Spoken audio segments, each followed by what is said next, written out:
All right, before we get into the how and we go step by step through the learner persona tool, I wanted to give you, first of all, some examples, but also to cycle back on why this is important, and then show you some of the examples of ours here at Sententious, so you can really start to get your mind thinking ahead before we start breaking down into the how-tos.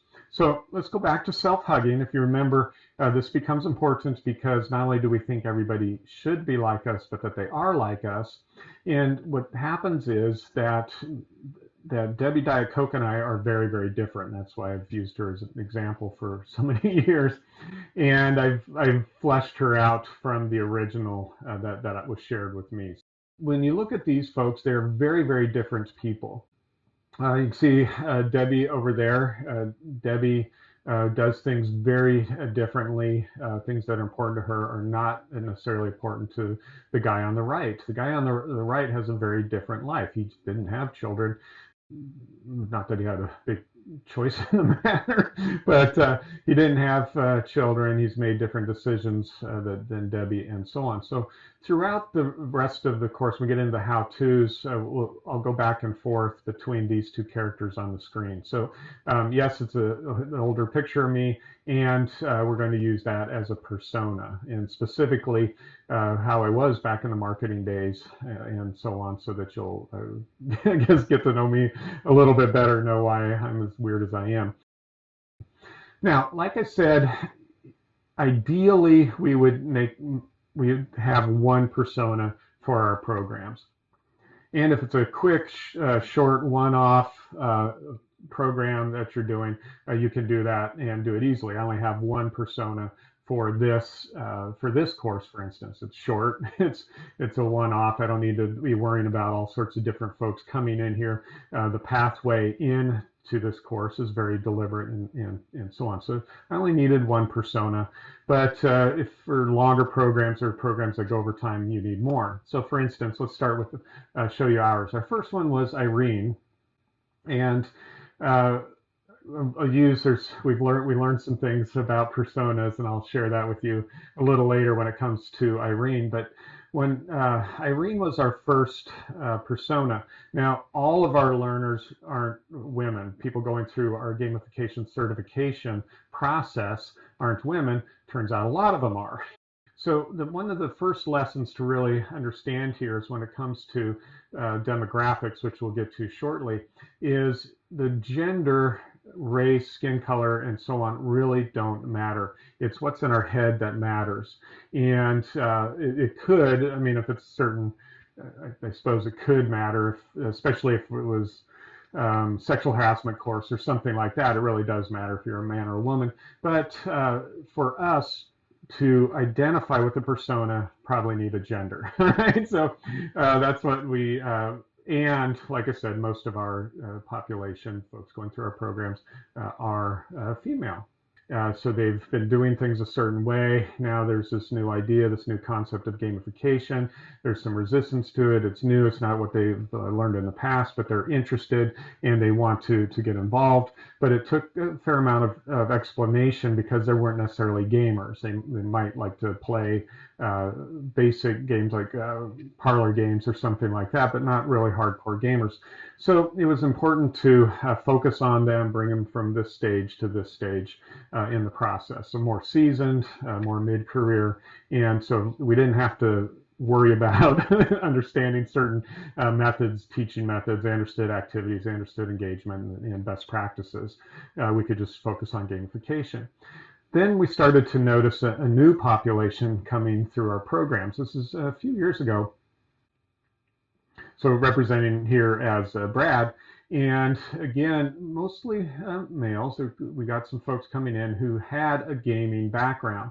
And so we needed to change our program a little bit because it wasn't about convincing them of the power of games and how game mechanics can really engage people. They knew that because they were already gamers, but they were newer into the field. And so it was more about taking their experiences and applying it to something they really hadn't spent a lot of time working and studying on, beginning, and that was the good old learning and development principles, things that we've always done things a certain way, and so on. So taking their experiences, they had great background, shared a lot with us, got some great understanding, deeper understanding inside of games. Let's say one of our first or early Brads was way into role playing games, and even as a child I didn't have time for these. As a child, right when Dungeons and Dragons was really becoming a big deal, and so to really start to learn from him, because he's still actively engaged in these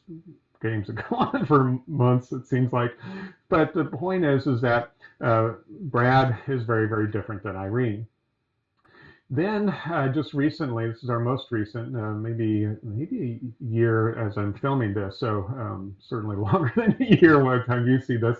But it was Lena, and this was we started to see on at the just past Generation X, although I want to really caution against focusing on generational differences when it comes to creating our personas. But these were folks who were brand new into the field and were wanting certifications as quickly as possible. So they were brand new into, first of all, learning and development and the whole idea of gamification, but they knew that they needed it quickly, background for it, to be successful in their coming career. So that's Lena on the young side, physically, but also into the profession. So she needs to ramp up quickly. One way to do that is through certifications like ours, and to follow that process all the way through. Now, Charles is somebody that, and you might want to create a Charles for your programs. So Charles is the decision maker who either decides to send the other three to the programs, but or certainly is about budgeting and funding for them to go. So it's coming out of his budget. He's their boss. He's deciding. So it might be a CLO or CO, somebody in the C class. And so while we don't design for Charles, because he rarely actually comes through our programs, he's just too busy. He wants other people to do it. But what is important about Charles is that we want to make sure there's nothing in our program that would push him away. So there's certain things that he wants to make sure that things get done, seen a certain way. And so we want to always keep him in mind when we're creating. I guess I should mention our gamification certification courses.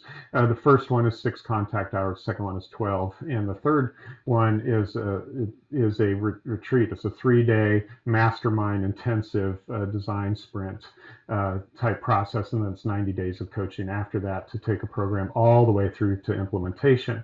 So that's going to take a commitment from Charles. Not on his side on the time commitment, but certainly his staff, because now they're going to be out of office, and certainly on the budgetary side of things. So we want him to be supportive of us and supportive of the process. So we have him, and at the end we just kind of have him propped up there. And so while I'm creating and designing, I don't necessarily focus on Charles until the end, and then I just have him in my imagination follow through the process to see if there's anything that would tick him off, especially like in a level 1 course, because he is likely to attend that with his folks. So he might bring 3 or 4 or 5 people to a level 1, but level 2 is typically virtual, and so it probably won't follow through that process. So again, you might want to create someone like Charles if there's somebody that has influence, and certainly want them to support you. It might even be your boss, and you don't even need to create a persona for them. It's like I said, just as we're looking at, so you start to get some ideas of what we've done. Yes, you can focus if you have folks that are represented by gender. It's not important, as I'll talk to when we get to demographics, that some folks, there'll be different age things. What I want to suggest for you here at the beginning, if you're thinking about multiple personas, you might be thinking, oh wow, it makes it easier. No, it actually makes it more difficult, because now you have to make sure everybody's happy. So keeping it down is our ideal, is to keep it very focused. Now, usually in in the workplace, when we do different personas, it's because different people from different areas are taking your course. So for instance, if you take, like, say, the marketing people versus the people in finance. So if by marketing, let's say all the creatives. So marketing, art, maybe even sales, we would put inside of there. Anybody that's creating something over here versus folks on the regulatory side. So if you think HR, audits, the finances, and so on. These are two very, very different types of people. Now, inside of those, there's a lot of differences and variations, but they are very, very different from each other. Okay? So these people being, not really left brain, right brain type thing, but they have tendencies. So you could have one that would represent the creatives, one that would represent the regulatory folks, the numbers folks, and then maybe, if depending on how big your structure is, there may be a support staff one, so all the admins and customer service folks and so on. And then you could do Charles for the C-suite up at the very, very top. But again, people are drawn to certain professions, and perhaps we could create inside of there. So if that's something for you to consider, depending on your company and your department, but well, not just your department, but depending on your company and its structure. But so usually think of it as by job titles. So start to think through that process as well as we start to think about creating, when we get to the how of creating our learner personas. All right, I know you got a lot of questions at this stage. This is a great time to send those to me again on the theoretical side. We're going to get down to the how. So if you could stay with me till we get to the how, that's great. And feel comfortable reaching out to me directly. Jonathan Peters, my email is bighead@sententiagames.com, and you'll see that several different places throughout the course. Feel comfortable reaching out, asking the question.